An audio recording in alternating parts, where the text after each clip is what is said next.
Hari ini alhamdulillah kita akan membahas tentang halal haram dalam syariat. Bagaimana syariat itu mengatur seperti apa yang boleh kita konsumsi dan apa yang tidak boleh kita konsumsi. Pertama, kita tidak akan bahas langsung ke kriteria apa yang halal, apa yang haram. Kita akan bahas dulu kenapa kita harus menghindari makanan haram. Itu dulu.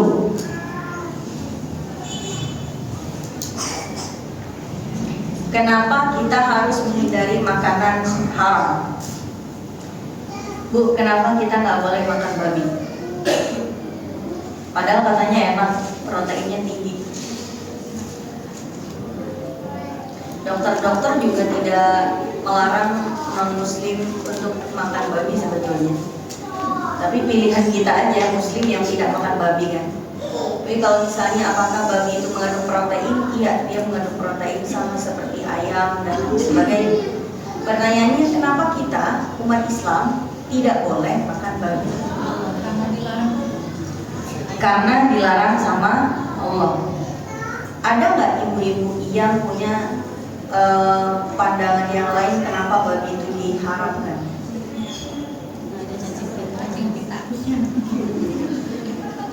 Ada cacing pitanya. Kalau misalnya ada peternakan yang bisa menternak babi tanpa cacing pita, masih boleh nggak kita makan? Misalnya ada peternakan bunyinya gini, menyediakan babi bebas cacing pita, 0% cacing pita. Boleh nggak kita makan? Tidak boleh. Berarti penyebabnya bukan karena cacing pita dong. Karena dengan atau tanpa cacing pita tetap nggak boleh kan? Berarti alasannya adalah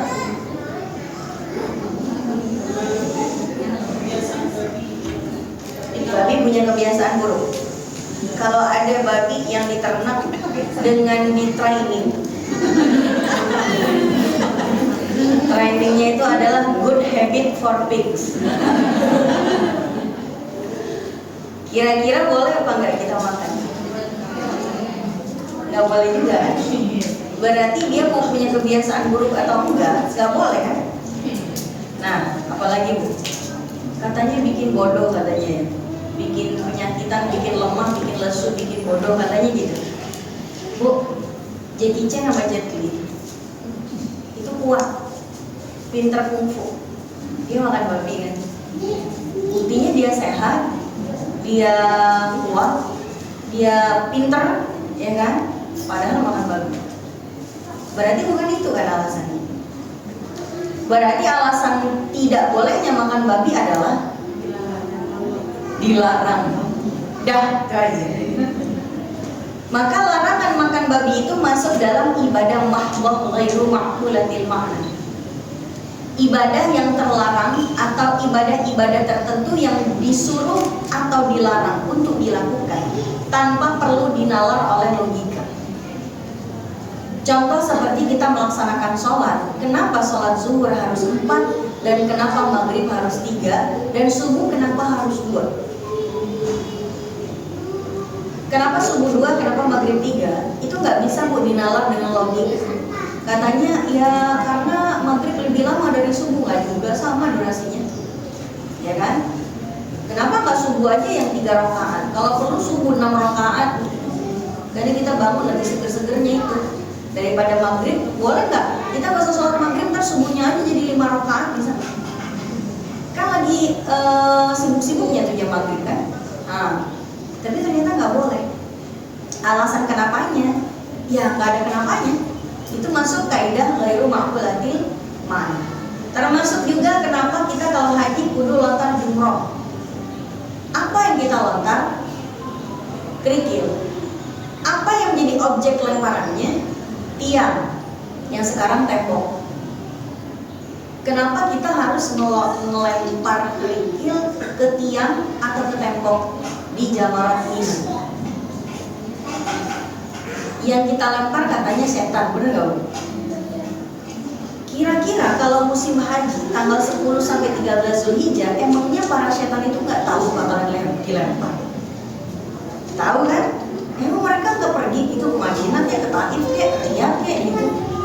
Mereka bisa aja kan pergi untuk menghindari. Ngapain? Udah tahu mau dilempar di situ, mereka bergelantungan di situ ngapain? Enggak. Jadi mau ada setan di situ atau enggak, kita lempar aja. Ibu ya, misalnya kita bisa melihat setan, nggak kelihatan setannya di sini. Kita lempar nggak? Ya lempar aja. Kalau kita tahu setannya pergi ke Madinah, apa kita uber ke Madinah? Enggak kan? Itu masuk ghairu ma'qulatil mana, tidak bisa dinalar dengan logika. Begitu. Termasuk menghindari makanan haram itu, pertama kenapa nggak boleh dilakukan? Itu adalah dosa pertama manusia. Ibu ingat manusia pertama siapa? Larangan pertamanya buat Nabi Adam itu apa? Apakah Nabi Adam dilarang berzina? Berzina masih apa? Orang perempuan satu-satunya ya istrinya. Bu, Siti Hawa adalah satu-satunya perempuan yang pernah ada di bumi, yang bukan di bumi, yang pernah tercipta gitu ya, yang tidak pernah khawatir ada orang ketiga dalam rumah tangga. Iya kan? Nggak pernah takut ada, mohon maaf nih, nggak pernah takut ada pelakor, itu nggak ada. Siti Hawa juga tidak pernah ada bentrok sama mertua, sama ipar, dijulitin tetangga, itu nggak pernah. Ya. Jadi kalau ada ibu-ibu, aduh pengen ya nggak berantem sama mertua, nggak berantem sama ipar, nggak dijulitin tetangga, jadilah Siti Hawa. Oke, baik, berikutnya lagi. Nabi Adam itu diberikan perintah atau larangan pertama untuk menghindari makanan yang haram, ya kan? Nah, habis itu ternyata terlanggar. Setelah terlanggar, beliau itu memohon ampun kepada Allah. Allah ampuni, dosanya diampuni, tapi dihukum tetap dunia. Ibu ya, dihukum tetap. Taubat, diampuni dosanya tetap, tapi hukumannya tetap juga ada konsekuensinya. Konsekuensinya adalah diasingkan ke bumi sampai meninggal. Nah, jadi itu adalah larangan pertama. Itulah kenapa di dalam surat Al-A'raf ayat 19 disebutkan, ya Adam, wahai Nabi Adam, uskun anta wa zawjukal jannah, tinggallah kamu di surga bersama istrimu, mau tinggal di mana terserah, mau ngemper di mana kek, mau bertempat tinggal di mana silakan, mau makan apapun silakan kecuali pohon ini, kata Allah. Kalau kamu mau makan, melakukan pelanggaran makan dari pohon yang terlarang ini, fatakuna minal zalimin, kamu akan menjadi orang-orang yang zalim. Nah, sekarang gini Bu, itu nama pohonnya pohon apa? Nama buahnya buah apa? Buah khuldi. Ada nggak di ayat ini disebutkan itu pohon khuldi? Yang menamai buah khuldi tahu nggak Bu siapa? Yang ngasih nama itu syaitan. Nanti ada di dalam surah Al-Qamar. Fa'azallahum asy-syaitan mimma kana fi. Syaitan menggelincirkan Adam dan Hawa dari dalam surga. Karena tipuan apa? Syajaratul khuld. Gini Bu, syaitan itu ngasih tahu Nabi Adam tuh gini. Adam, Hawa, tahu nggak kenapa Allah melarang kalian makan dari buah pohon ini? Pohon ini namanya pohon khuldi. Khuldi itu dari kata khalid. Khalid itu artinya kekal. Kata syaitan gini, kalau kamu makan buah dari pohon ini,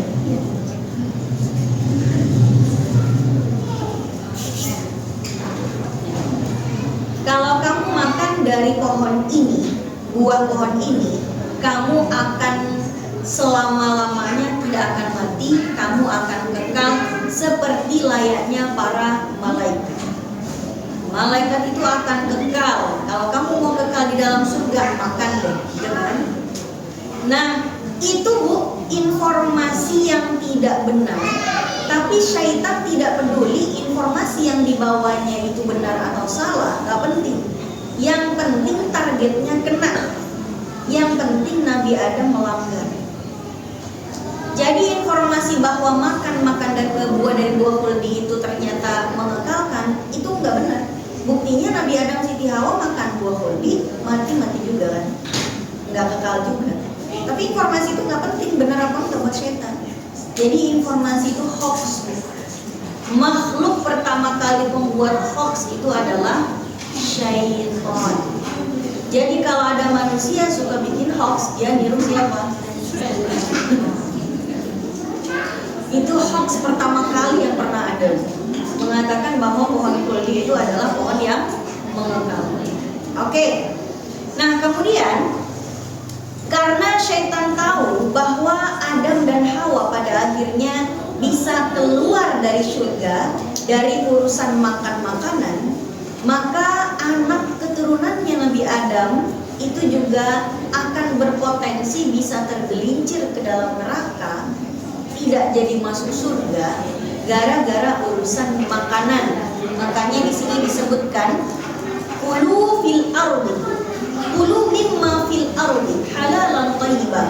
Di ayat ini di Al-Baqarah 168 Allah memerintahkan dua hal. Perintah yang pertama, makanlah sesuatu yang Allah rizkikan yang halal dan baik. Kemudian perintah berikutnya, wala tattabi'u khutuwatis syaitan. Jangan mengikuti langkah-langkah syaitan. Jadi perintah untuk makan makanan yang halal itu langsung satu ayat yang sama dengan perintah untuk tidak mengikuti langkah-langkah syaitan. Berarti ini masih ada korelasinya. Kok bisa-bisanya larangan nggak makan ini dan itu sama jangan mengikuti langkah syaitan? Itu masih ada korelasinya dengan yang tadi Nabi Adam melanggar aturan makan makanan yang haram. Kemudian berikutnya lagi Bu, nah ini Bu yang paling penting. Orang yang masih suka makan makanan yang haram itu bisa jadi doanya tidak dikabulkan. Bu, yang paling dikabulkan itu doanya siapa? Iya, Nabi Muhammad. Enggak, misalnya dalam konteks kita sekarang, yang paling dikabulkan itu adalah doanya ibu buat anak-anaknya. Boleh ya? Doa. Kalau ibu sudah berdoa, tidak ada penghalang antara doa si ibu dengan arsy. Potensi makbulnya besar. Tapi kalau si ibu suka makan makanan yang haram, wah ini masalah besar. Kenapa? Kalau si ibu berdoa untuk kebaikan anaknya, itu bisa mental doanya gara-gara si ibu makan makanan yang haram. Dan seringkali kita lihat, bukan seringkali ya beberapa kalilah kita melihat kalau ibu-ibu udah belanja ke pasar atau ke abang-abang kang sayur dorong-dorong, itu kalau nawar belum tentu dikasih, tapi tetap diambil. Misalnya dia beli ayam, bang ayam berapa bang? Ayamnya 50.000. Alam kecil aja, di pasar kan segini, perasaan kok dia mau segini. Ya bu, saya bawanya jauh dari pasar, dorong-dorong dari tadi, capek kali saya, masa saya nggak perlu. Yaudah deh 50.000 nggak apa-apa, tapi kasih bonus tomat 2 biji ya.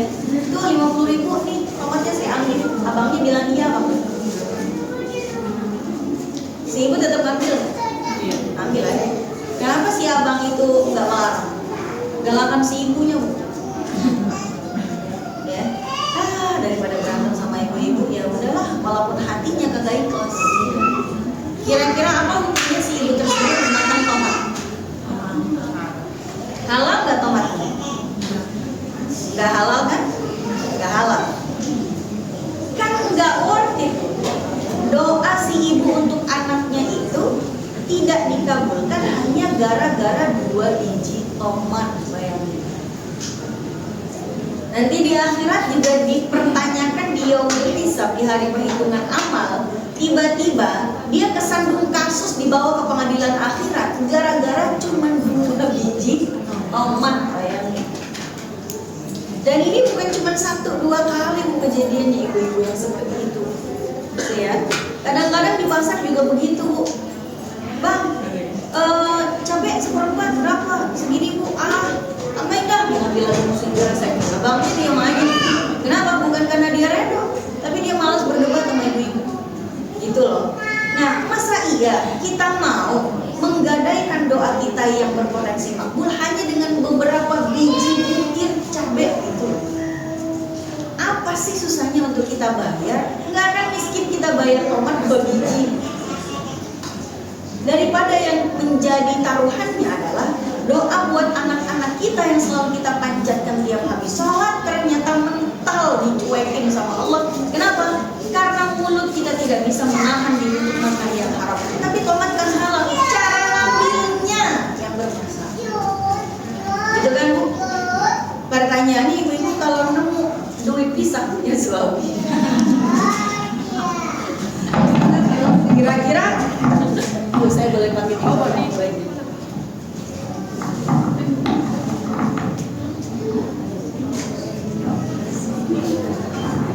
Kira-kira kasih tahu nggak Bu suami? Kasih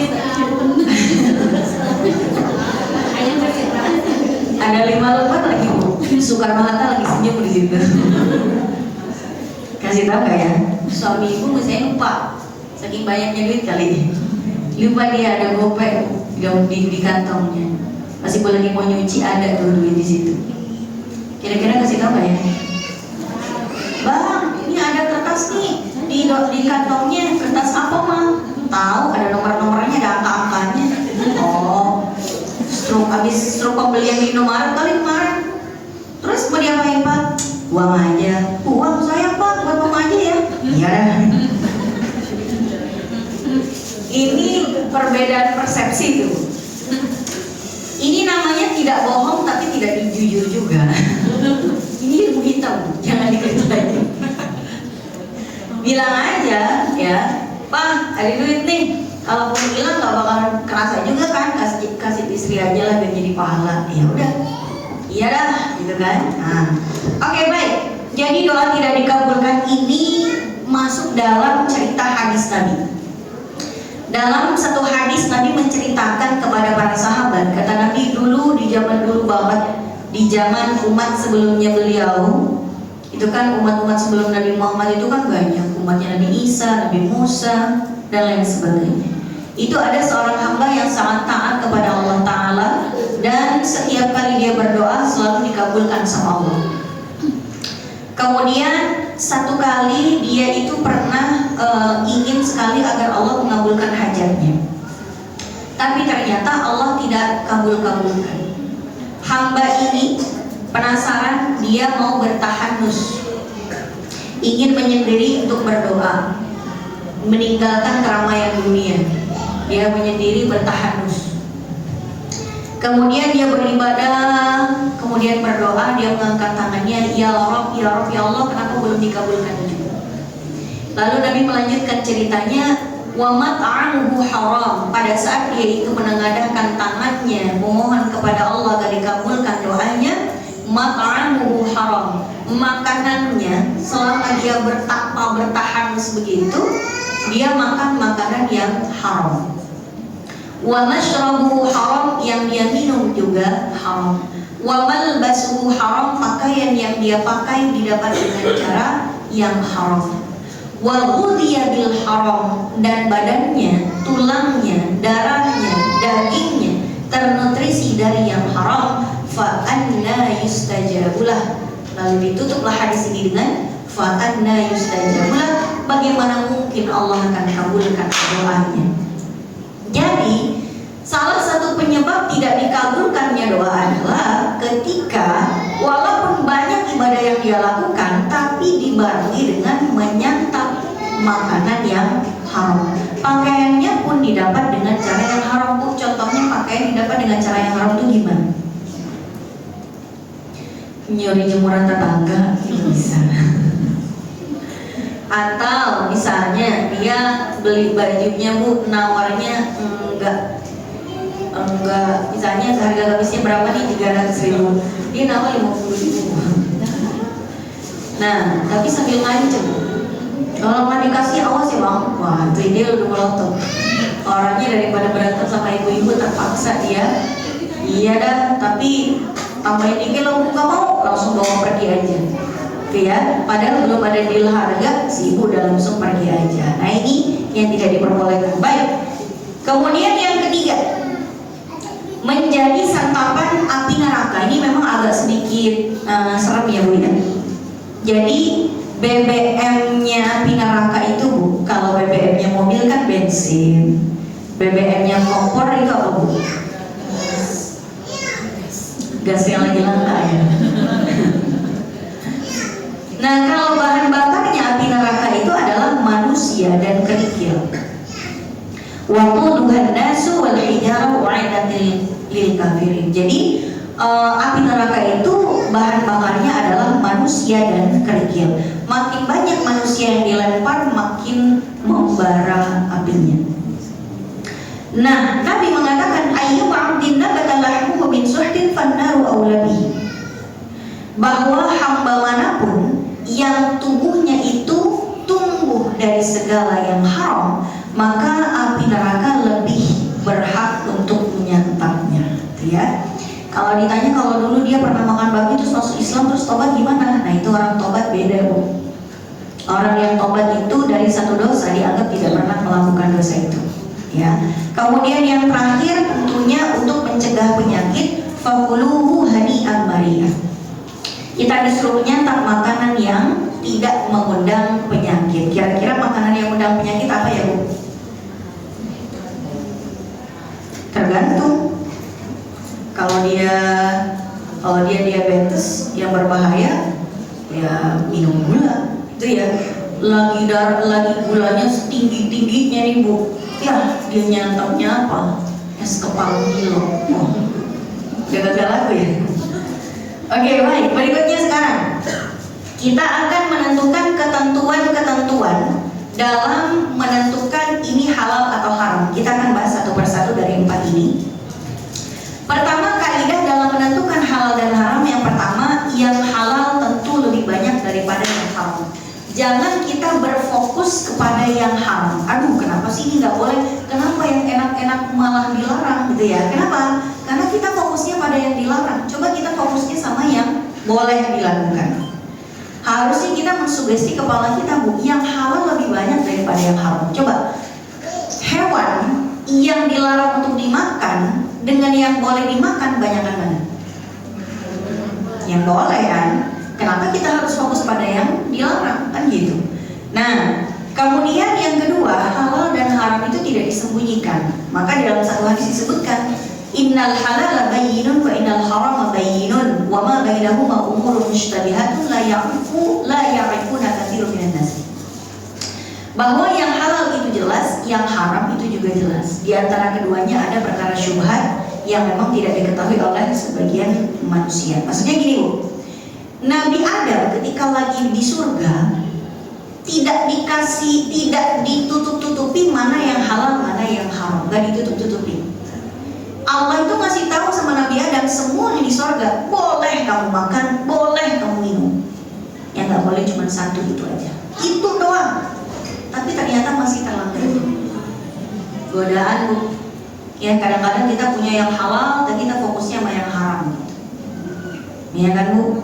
Udah punya suami di depan mata, senyum, sayang, baik, ibu mau peluk kayak mau cium kayak halal, malah konsentrasinya ke laki orang. Aduh, namanya manusia kok kayak begitu. Yang menjadi titik yang sering dipermainkan sama setan untuk menggoda manusia itu adalah rasa penasaran. Itu yang dimainkan. Rasa penasaran itu memang diberikan kepada diri kita, mau kita pakai untuk kebaikan atau keburukan. Nah, kalau sama setan dipermainkan rasa penasaran kita, maka kita akan menjadikannya senjata untuk masuk ke dalam keburukan. Ibu merasa nggak kalau dalam diri ibu itu ada rasa penasaran? Saya tes ya, Bu ya. Misalnya, ibu lagi jalan-jalan kemana gitu, mau naik mobil, mau jalan kaki, tiba-tiba di sebelah kanan itu ada tulisannya, jangan nengok ke kanan. Nengok Pak? Padahal udah dikasih tahu, jangan nengok ke kanan. Nengok nggak? Kenapa? Padahal udah dikasih tahu. Nah, itu karena ada rasa penasaran. Makanya Nabi Adam dan Siti Hawa juga penasaran dong. Di surga segini banyak boleh. Ada rasa penasaran ya, kenapa ya yang itu nggak boleh ya? Ada rasa penasaran gitu loh, ya. Oke, baik. Dan itu sangat manusiawi. Nabi Adam juga manusia, sangat manusiawi. Oke. Syubhat. Di antara yang ada di antara halal sama haram itu ada yang namanya syubhat. Syubhat itu adalah perkara yang kita tidak yakini keharamannya, tapi juga kita tidak yakini kehalalannya. Kira-kira contohnya gini Bu. Ibu biasa makan bakso di warung langganan Ibu, dan biasanya kalau siang rame banget dan emang laris banget. Tiba-tiba ada broadcast di grup WhatsApp. Informasi warung yang biasanya ramai yang menjadi langganan kita katanya terdeteksi ada minyak babinya. Di situ tulisannya nggak ada siapa penulisnya, siapa penyebar infonya nggak ketahuan, tapi cuman ada tulisan begini, dari grup sebelah. Tahu gak sebelah kanan atau sebelah kiri? Informasi itu valid atau tidak? Tidak. Bahkan pemberi informasinya aja nggak ada. Itu kayak surat kaleng. Ya. Nah, pertanyaannya, setelah ibu membaca broadcast itu, kira-kira ibu akan makan lagi di warung bakso itu apa enggak? Makan apa enggak Bu? Masih makan apa enggak? Bodo amat gitu enggak? Gitu enggak? Atau tiba-tiba jadi takut? Ya kan? Akhirnya mendingan makan bakso tempat lain dah, gitu kan?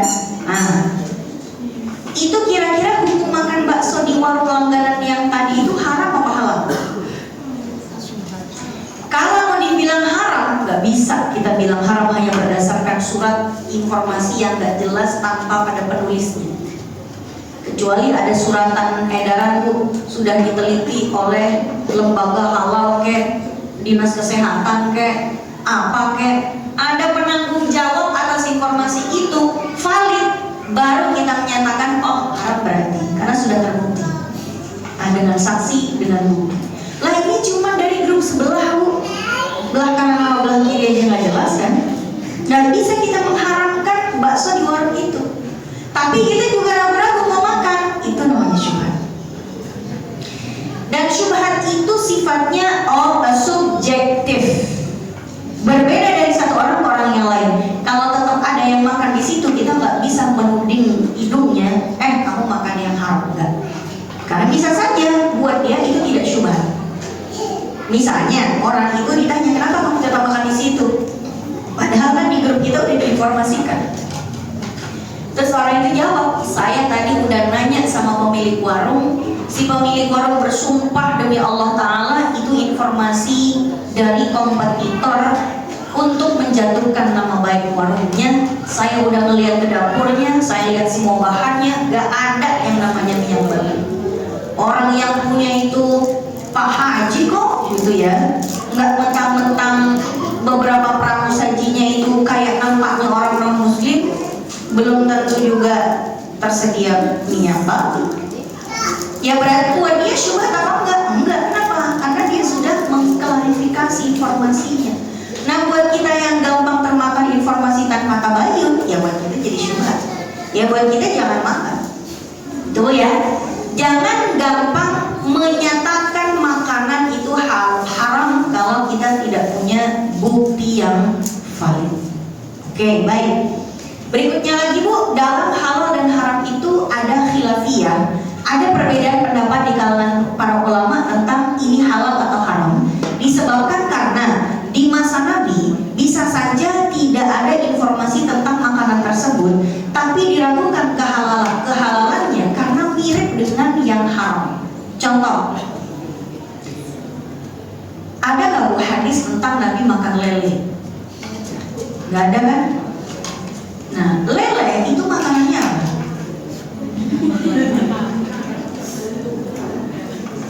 Lele itu makanannya adalah, kalau di budidaya modern dikasih makanan pelet kan, aman lah kalau itu kan. Tapi kalau budidaya lele yang tradisional, lele itu dikasih makan kotoran, betul? Di mana ada kandang ayam yang dari bambu yang dipotong-potong, di bawahnya ada empang lele, di sela-selanya bambu-bambu itu kotoran ayamnya jatuh ke empang dan disantap oleh si lele. Jadi peternak ayam dan lele yang cukup ngasih makan ayamnya aja, ntar lelenya otomatis dapat makanan dari kotoran si ayam.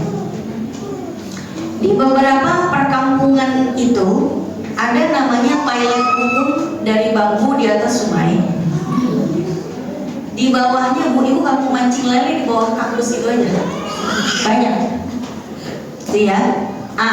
Apa hukumnya makan hewan yang mengkonsumsi najis? Memang di masa Nabi nggak ada informasi Nabi makan lele, tapi ini makan najis. Najis kan haram untuk dikonsumsi. Kalau ada hewan yang makan najis jadinya gimana? Kan gitu kan? Nah, kira-kira menurut ibu boleh apa enggak? Ya, nah ini nanti akan jadi khilafiyah. Jadi ceritanya gini, di masa Nabi ada jenis ayam yang ayam itu dikasih makan yang najis-najis. Jenis ayam di masa lalu itu ada jenis tertentu yang kalau dia dibesarkan, diternak itu dikasih makan yang najis-najis. Nah, ayam yang semacam itu biasanya dikarantina dulu 3 hari sebelum disembelih. Dikasih yang bersih-bersih dulu selama 3 hari, baru kemudian disembelih terus dimakan. Nah, maka sebagian ulama berpendapat bahwa lele yang dikasih makan yang najis itu dikarantina dulu 3 hari, dikasih makan yang bersih-bersih dulu 3 hari, baru kalau mau dipanen dan dimakan. Cuman pertanyaannya adalah, kalau ibu lagi makan di warung pecel lele, emangnya ibu nanya, Bang, nilainya dikasih makan apa? Udah dikarantina belum? Mana dia tahu? Tanya aja buku suppliernya dong. Suppliernya mana? No, suppliernya lagi datang mau nyetok lelenya. Bang supplier, lelenya dikasih makan apa? Mana saya tahu? Tanya aja soal ke peternaknya. Bu, ibu nggak jadi makan. Jadi detektif dulu, ya enggak? Nah, sebagian ulama yang lain mengatakan lele itu hukumnya halal terlepas apa yang dia makan, karena sudah terjadi yang namanya proses istihalah. Istihalah itu proses di mana yang tadinya benda suci berubah wujudnya, struktur kimiawinya, kandungannya, namanya, sifat-sifatnya berubah semua, sehingga dari najis menjadi suci atau sebaliknya dari suci menjadi najis. Ya, perubahan suatu benda ke benda yang lain, ke bentuk yang lain, yang membuat dari najis menjadi suci atau dari suci menjadi najis. Dalam urusan lele ini dari najis menjadi suci dianggapnya. Kenapa? Para ulama yang mengatakan sah sudah terjadi istihalah, karena kotoran yang dimakan sama lele sudah bertransformasi menjadi daging lele yang sifat-sifatnya sudah berubah. Tidak terdeteksi lagi tai ayam di dalam lelenya. Begitu lelenya dimakan. Ibu kalau makan lele berasa makan lele apa rasa tai ayam, Mama?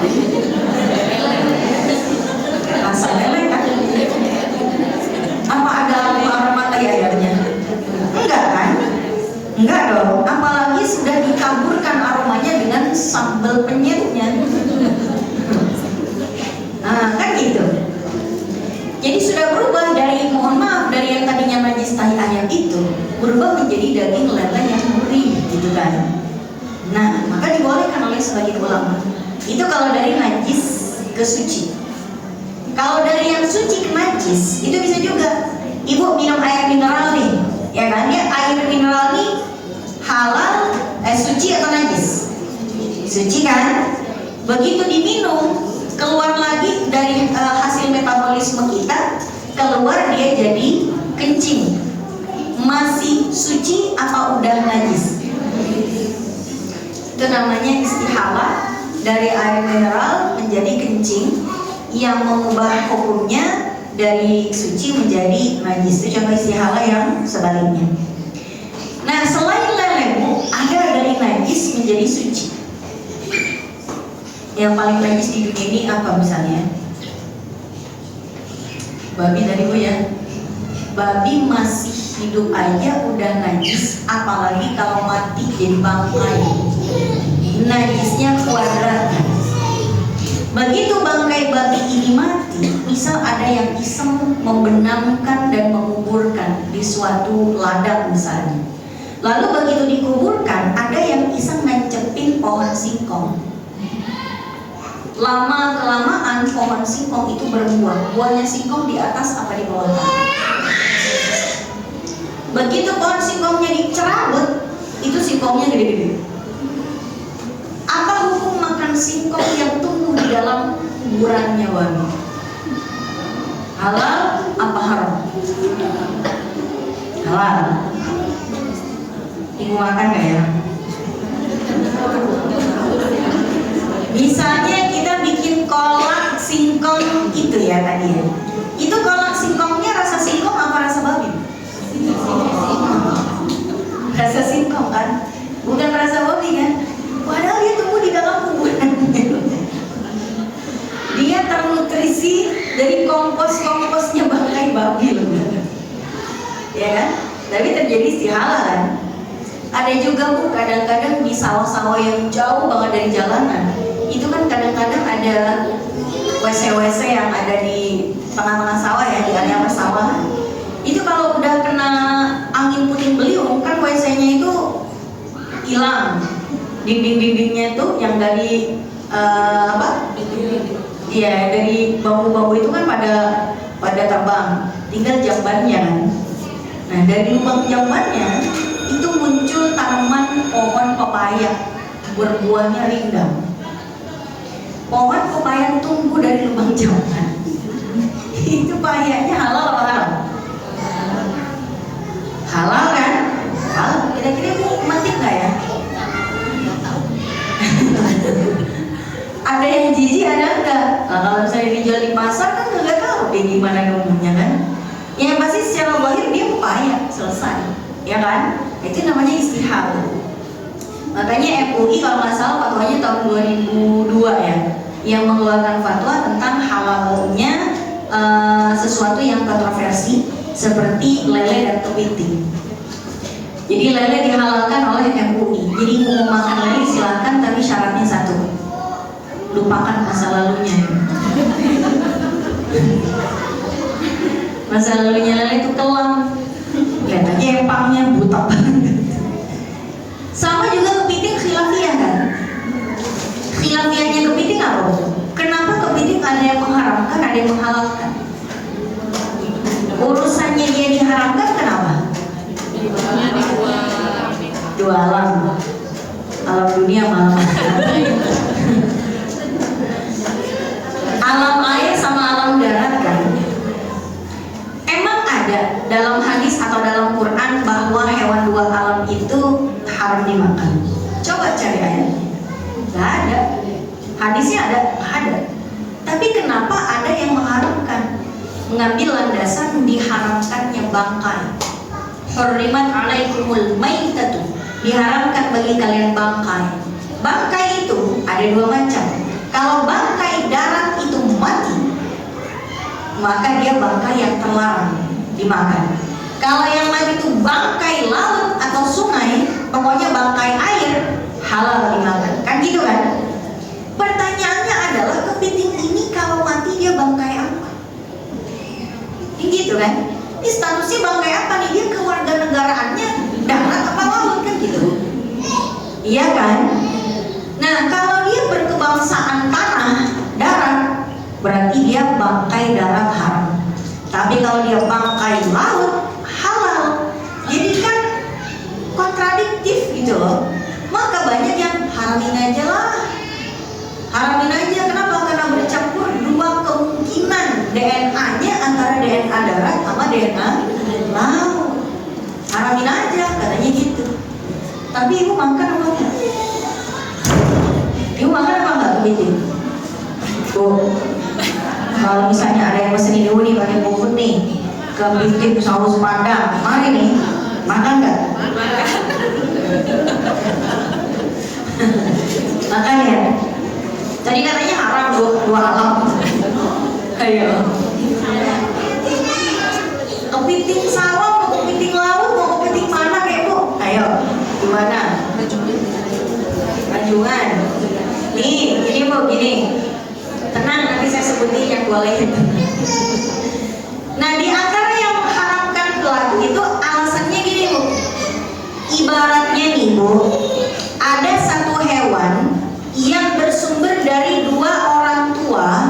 Salah satu, misalnya bapaknya anjing, ibunya kambing. Oke?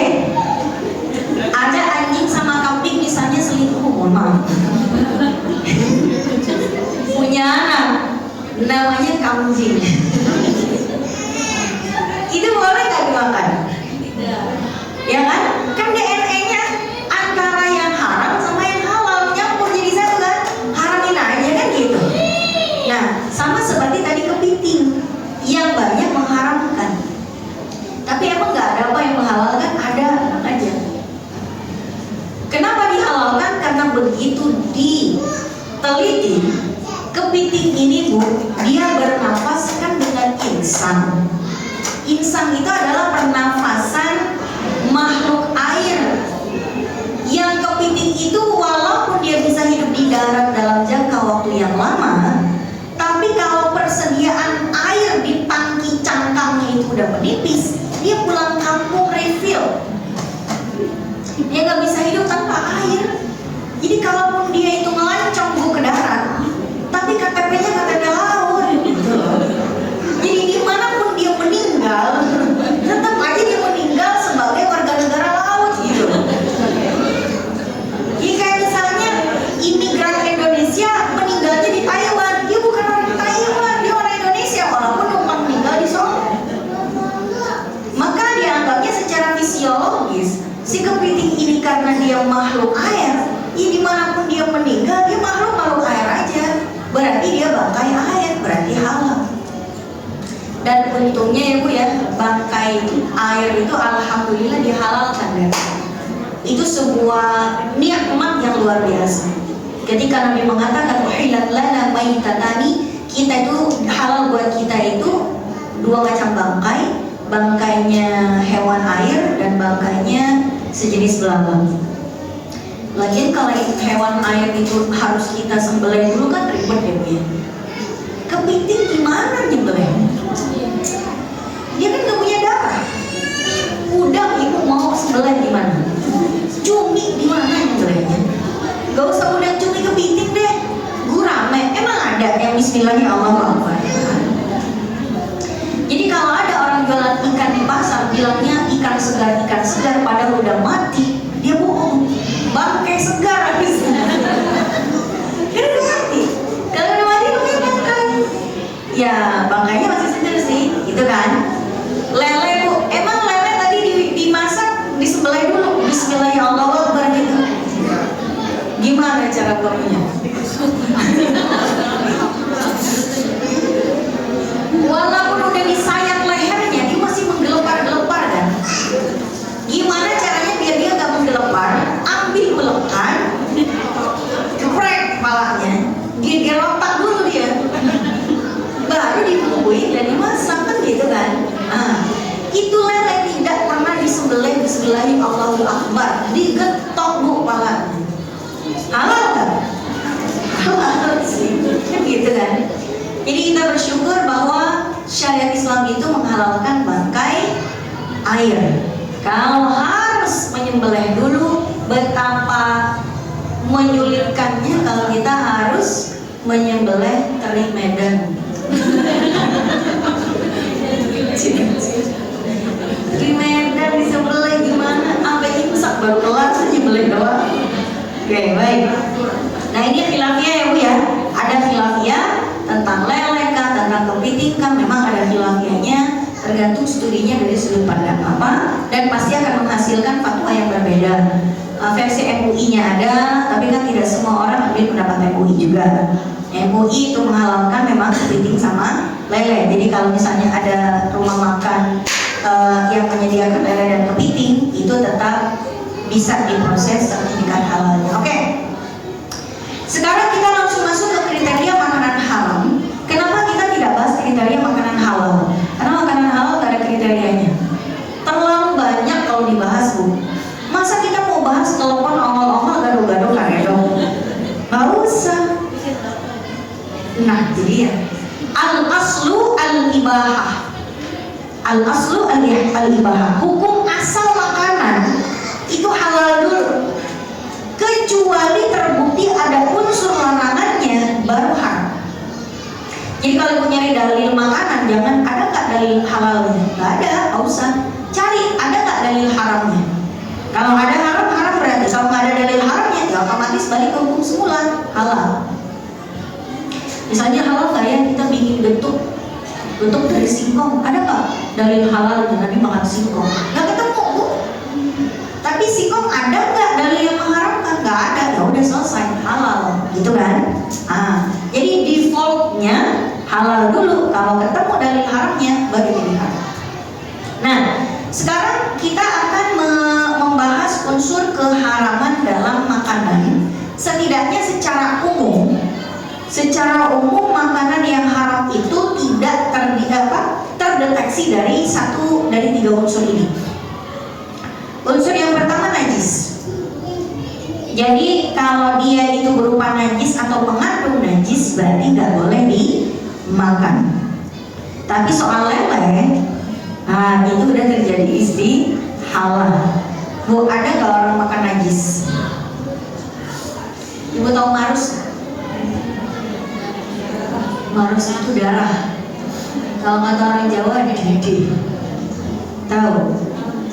Jadi kalau darah hewan itu dia mengeras, dipotong-potong, dioseng-oseng, itu mirip kayak hatinya sapi, tapi dia bukan hati sapi, dia itu darah. Jadi kalau ibu ke warung-warung misalnya di mana gitu ya, warung tradisional, ini apa Bu? Ini hati sapi ya? Bukan, ini didi. Didi itu apa ya? Didi. Nah itu berarti darah. Jangan ya, jangan dimakan. Karena secara sekilas ini mirip hati sapi. Nah, khomer, nah ini benar. Apa yang dimaksud dengan khomer? Khomer itu adalah kullu muskirin khamrun, kata Nabi. Segala yang memabukkan itu adalah khomer. Wa kullu khamrin haramun, dan setiap khomer itu adalah haram. Pertanyaannya, khomer dengan alkohol itu sama atau beda?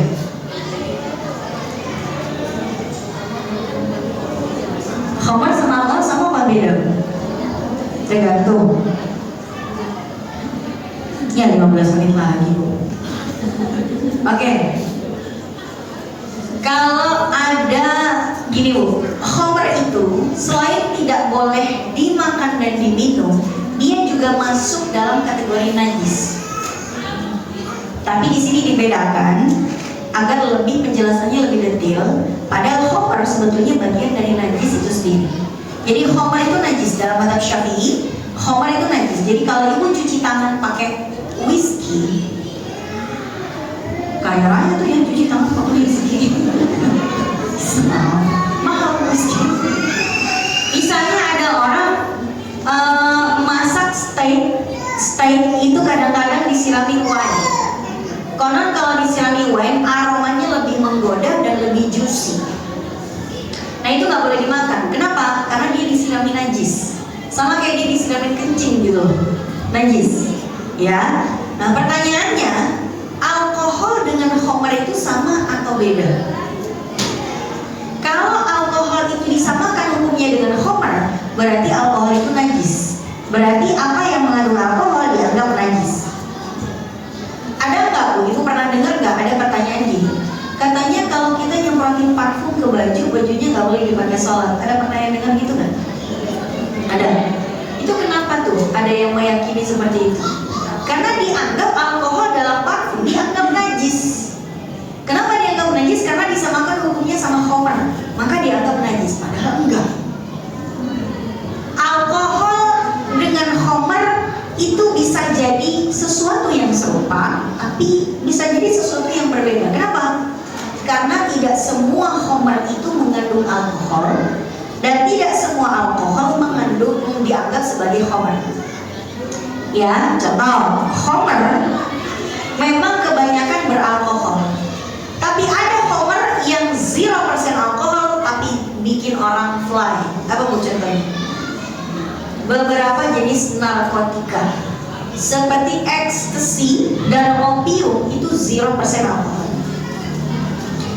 ekstasi, kalau orang minum pil ekstasi, ngefly kan? Fly, mabok dia. Padahal dia 0% alkohol. Oke? Tapi dia homer. Kenapa? Karena masuk dalam ciri-ciri homer adalah merusak otak, merusak akal, mabok. Terlepas ada alkoholnya apa enggak, bikin mabok berarti homer. Bisa ngasih contoh yang lain nggak, Bu? Nggak ada alkoholnya tapi bikin mabok, memabukkan walaupun tanpa alkohol. Ada cinta. Homer deh itu. Gaul ya, enggak. Ya jadi ekstasi itu homer walaupun tidak mengandung alkohol. Sekarang apa yang mengandung alkohol tapi tidak memabukkan? Tape, oke, tape. Tapi itu alkoholnya dikit, Bu. Yang 60-70% tapi nggak bikin mabok, ayo. Hand sanitizer. Ya. Kalau tape cuma paling 0,3%. Hand sanitizer, Bu, 70%. Ada nggak orang minum hand sanitizer 100 ml mabok? Ada nggak? Dia nggak akan mabok, meninggal, Bu. Jadi hand sanitizer itu dilarang diminum bukan karena dia homer, tapi mematikan. Nanti masuk ke nomor 3 nanti motor. Itu, Bu, ya, kayak gitu. Nah sekarang pertanyaannya, emangnya hand sanitizer itu homer? Kalau dia homer berarti najis. Berarti kalau najis, ibu pakai hand sanitizer belepotan najis dong tangannya. Kan gak gitu caranya. Cara mengapa ya, mentakif hukum kan gak seperti itu. Ada lagi, Bu, yang nilai alkoholnya tinggi kadarnya, tapi dia bukan homer karena gak bikin mabuk. Apa? Antiseptik pembersih luka Revanol. Itu berapa puluh persen itu, ya kan? Ada lagi tuh disinfektan. Ada lagi yang alkoholnya tinggi adalah di pewangi. Di pewangi karena diantara salah satu fungsi etanol kan mengawetkan aroma. Ya di parfum, ya di stella jeruk ya. Ibu naik angkot ada stella jeruknya mabok kan? Bukan mabuk homer sih ya, aromanya yang bikin mabuk. Nah itu kan aroma-aroma pewangi ruangan, pewangi apa, itu kan ada etanolnya, etanol jenis alkohol. Tapi bukan homer gitu loh. Kenapa? Ya orang makan stella jeruk nggak akan mabuk, meninggal ya, gitu loh. Ya. Nah maka MUI membedakan mana alkohol yang homer, mana yang enggak. Alkohol yang diproduksi oleh perusahaan miras atau rekanannya itu yang homer. Tapi alkohol yang diproduksi oleh perusahaan pengawet aroma, disinfektan, hand sanitizer, pengencer obat-obatan, nah itu enggak termasuk. Maka walaupun di obat batuk ada alkoholnya sekian persen, itu MUI nggak akan nggak akan melarang-larang proses sertifikasi halalnya. Kenapa? Karena alkohol di dalamnya itu tidak dianggap homer. Tunggu ya. Oke, baik. Sekarang madarat itu artinya hal yang membahayakan. Apapun yang membahayakan tidak boleh dikonsumsi.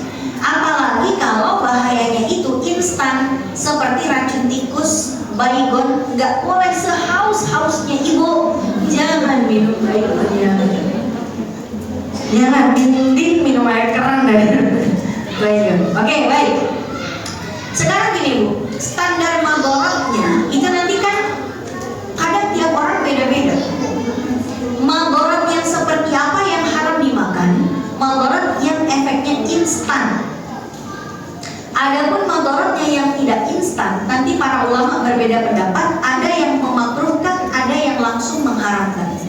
Bu, bisa nggak kasih saya contoh sesuatu yang dikonsumsi oleh orang yang berbahaya, tapi nggak langsung kelihatan bahayanya. Harus lama dulu dikonsumsi baru kelihatan bahayanya. Contohnya, rokok.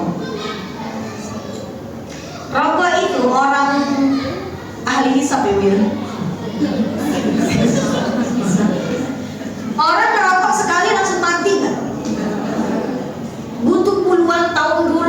baru kemudian paru-parunya itu menggap-menggap, ya kan? Makanya coba cari fatwa MUI yang mengharamkan rokok. Ada yang rokok juga? Nggak ada kan? Karena khilafiyah. Ada yang mengharamkan dari awal sebagai tindakan antisipasi. Tindakan antisipasi itu bahasa Arab itu sad dan lidariah, menutup pintu bahaya. Tapi ada yang sekedar memakruhkan saja, menganggap apa? Respon tubuh setiap orang pada rokok itu beda-beda. Ada yang gara-gara merokok setahun langsung meninggal, ada yang sampai puluhan tahun, sampai dokternya duluan yang meninggal baru dia. Ya kan? Beda-beda responnya. Makanya MUI nggak ngeluarin fatwa haram kan? Kalaupun ada fatwa haram tentang rokok di fatwa MUI itu hanya bagi anak di bawah umur dan ibu hamil. Untuk ibu-ibu yang tidak hamil dan tidak di bawah umur, apalagi bapak-bapak, nggak ada fatwa haram. Kenapa masih khilafiyah di antara mereka? Ini makruh apa haram? Makruh apa haram? Gitu ya. Begitu dibilang haram, wah efek domino nanti. Orang-orang yang pada kerja di pabrik rokok itu gimana itu ya? Nah, kan gitu ya, efek dominonya yang dipikirkan. Ada lagi kalau yang nggak langsung instan, tapi kalau dikonsumsi jangka waktu yang lama berbahaya. Pengawet, apalagi ya, formalin, borak, makanan-makanan expired. Itu kan respon tubuh tiap orang beda-beda. Bu, mohon maaf, saudara-saudara kita yang berprofesi sebagai pemulung, itu banyak mereka yang makan makanan yang sudah terkontaminasi bakteri, tapi kagak sakit-sakit coba. Lah kalau bukan pemulung, kena bakteri dikit, langsung diopnem dehidrasi dia, gara-gara mencret-mencret. Kan respon tubuh tiap orang beda kan.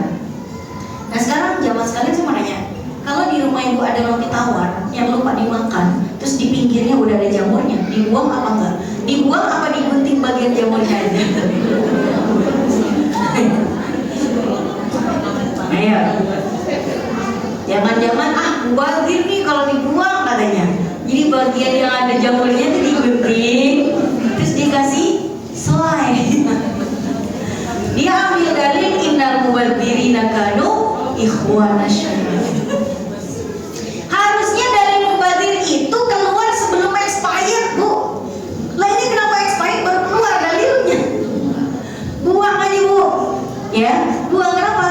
Bisa jadi itu berbahaya buat kita. Ya Allah, Bu, penyakit itu kalau udah kena ke badan kita, obatnya lebih mahal daripada roti tawar.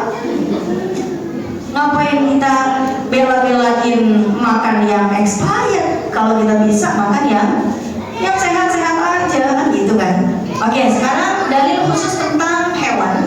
5 menit lagi nih, Bu. Materinya sih masih banyak, tapi gak apa ya. Sekarang dari unsur hewani. Dari unsur hewani itu yang terlarang ada kurang lebih 6 poin.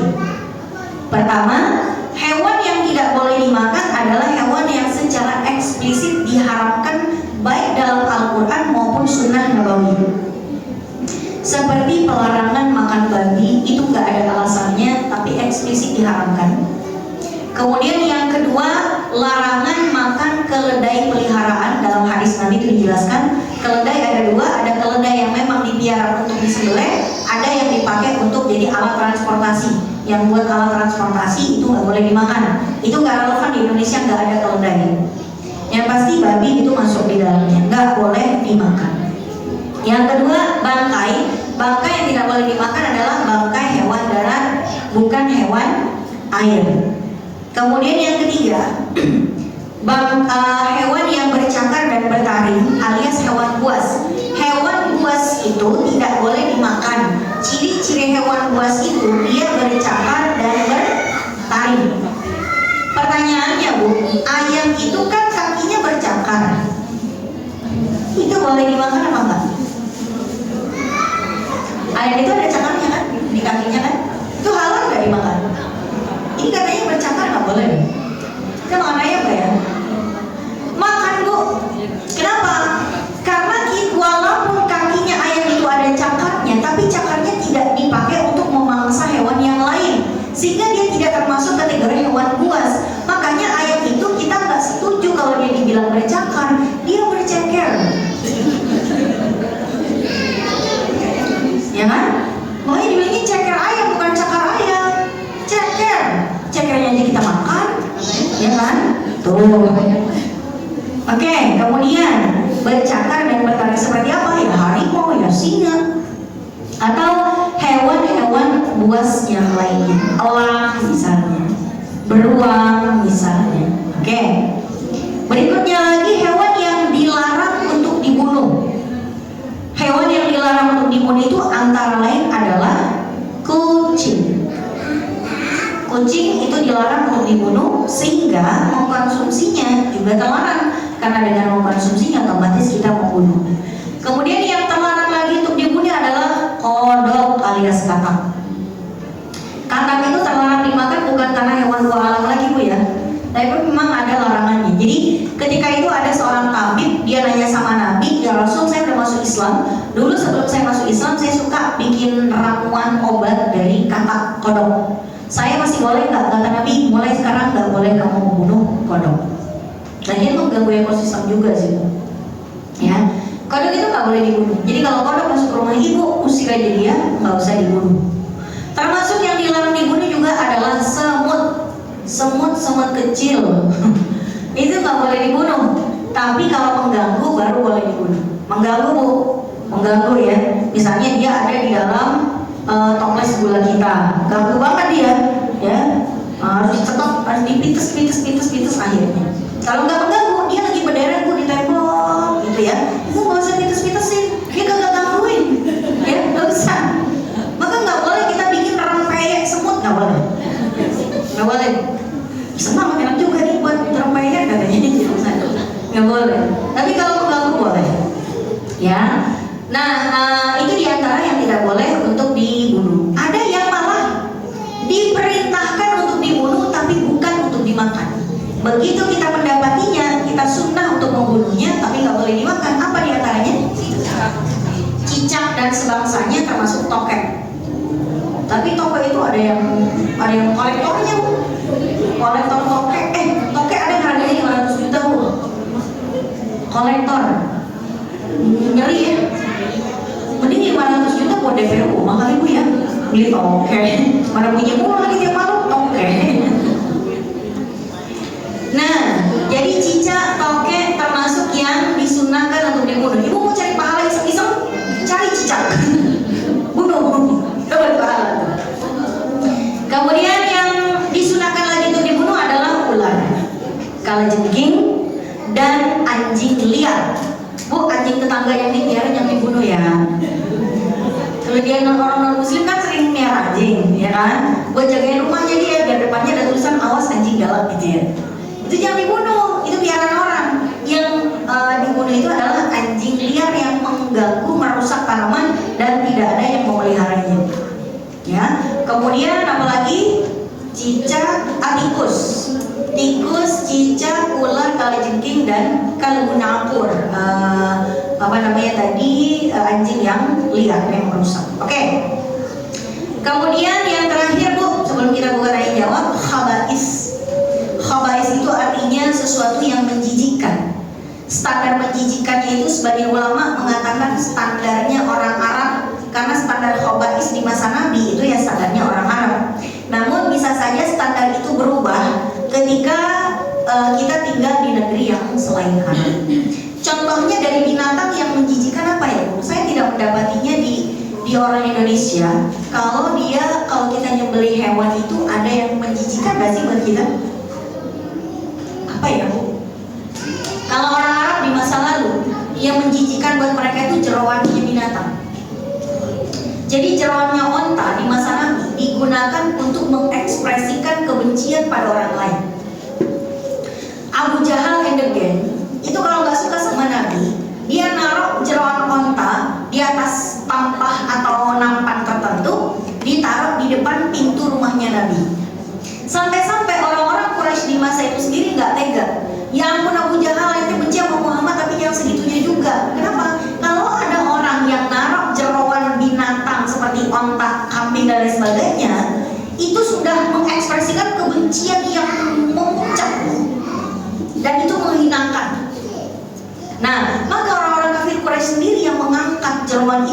depan pintunya Nabi dan dibuang.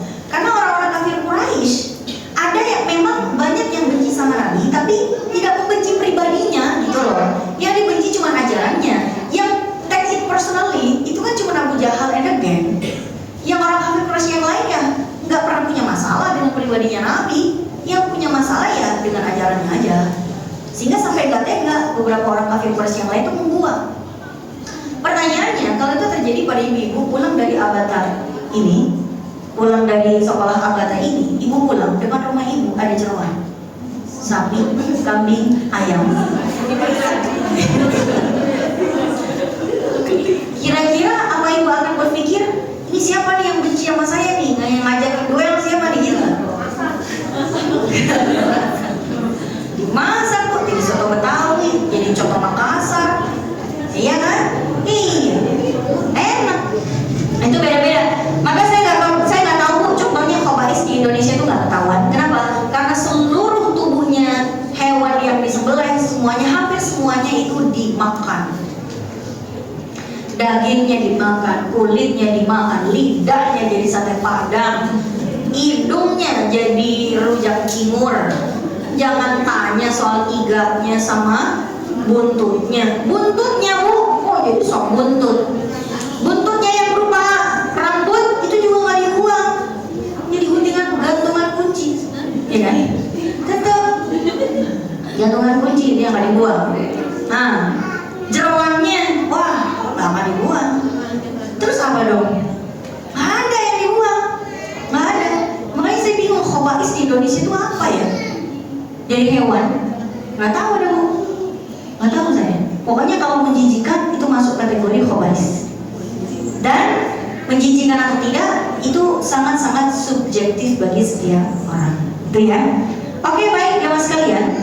Karena sepertinya udah habis waktunya, saya serahkan kembali ke moderator. Jika ada tanya jawab silakan.